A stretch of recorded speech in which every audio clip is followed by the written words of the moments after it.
What's going on, Ant Crew? My name is Andrew. Welcome back to a brand new exciting video. I hope the Ant Crew is having a fantastic day. Today I've got a super cool tutorial for you guys, one that I think you'll be really excited about, and that is definitely going to be a little bit different from my standard types of tutorials. Yesterday, I believe, like barely a day ago, maybe not even a day ago, Komo, the man, the myth, the legend himself, posted a video. It was called Dear Mom and Dad, and in this video it had a really cool Polaroid floating effect. It's like super dramatic, but it's really cool. He's like in this room playing the piano, and there's like these floating Polaroids from the past sort of surrounding him, and it looks really awesome. Alright guys, so I'm gonna shut up now because I've been talking a lot. Let's hop in After Effects and start talking about how to do this effect. Alright guys, so this is the clip I'm gonna be using. Unfortunately, I do not have access to a super cool dramatic looking room with a piano in it, so I had to make do with what I had, which was my living room. If you guys don't have any footage to work with but you want to follow along with this tutorial, I've got a link that will allow you guys to download this footage in the description below, and you guys can go ahead and do that and use it and follow along. Okay, so now I'm just going to select my footage, right click, and hit replace with After Effects composition, and that's going to bring us over into After Effects. So the first thing you're going to do is select your footage, right click, and then go over to track and stabilize and hit track camera. This is going to take a couple minutes depending on your machine. This might take a really long time, but just be patient. Eventually it will scrub through the footage and actually get a solid track. Okay, so now it's solving the camera, and now as you guys can see, we've got a bunch of these different track points. There are a ton of different track points that After Effects has come up with, and this is perfect. I'm going to go over to the left and make these track point sizes a little bit bigger just so we can see what we're working with a little bit better. The first thing I'm going to do is just select my very first track point. I'm thinking this track point right here looks pretty solid. I'm going to right click and then hit create null and camera. Now I'm going to go over to a folder on my desktop which has all the photos, and I'm going to drag in my first Polaroid photo. Alright, so the Polaroid is inside of After Effects, and now you're going to go over to the bottom and you're going to check the box for enable 3D. If you don't see this box, then just hit toggle switches and modes and it should come up. And when I check it, now as you guys can see, it's going to be tracked to the camera and it's going to move as if it was actually part of the frame. So if we play it through, you guys can see it looks like it's in real time floating there. Now what I'm going to do is just rearrange it. I'm going to drag it over here to reposition it. And then I'm also going to adjust the rotation of it by hitting R on my keyboard. That brings up our rotation functions. And I'm going to adjust this Y rotation, make it face in a little bit, something like that.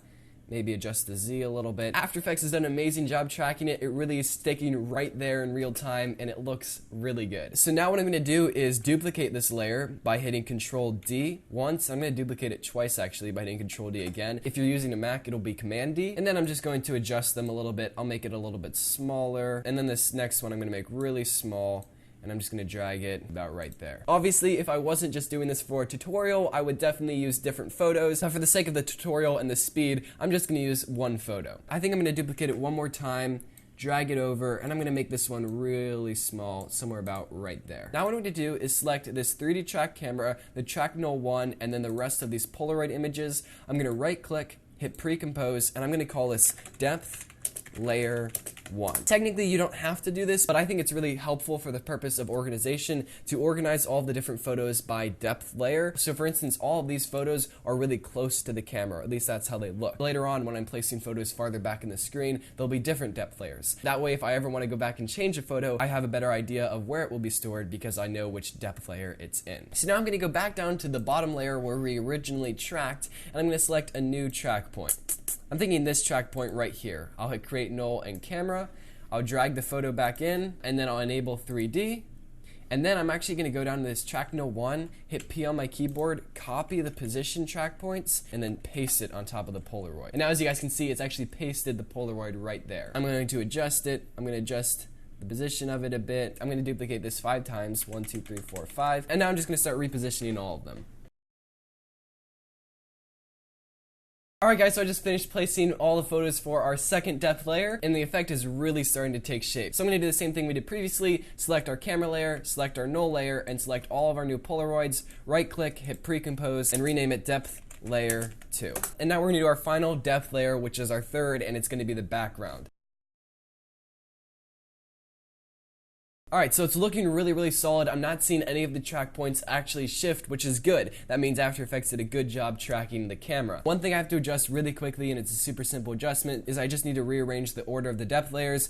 Depth layer 1 should be on the top since it's the foreground, depth layer 2 should be in the middle since it's the middle, and then depth layer 3 should be on the bottom since it's the background. That way we don't have photos from the background going on top of the photos in the foreground or the midground. The last thing that you really want to do is make sure you enable motion blur for all of these layers. To do this, I'm going to go into each individual depth layer, hit this enable motion blur button, and then enable the motion blurs for each of the Polaroid levels. Do that for all of the depth layers, and now when you go back into the main layer, you can see as the camera moves, there's this little bit of motion blur on top of the photos. It just makes it look a little bit more realistic and sort of seals the deal as far as selling the effect to the audience. Let's play through and watch our final work.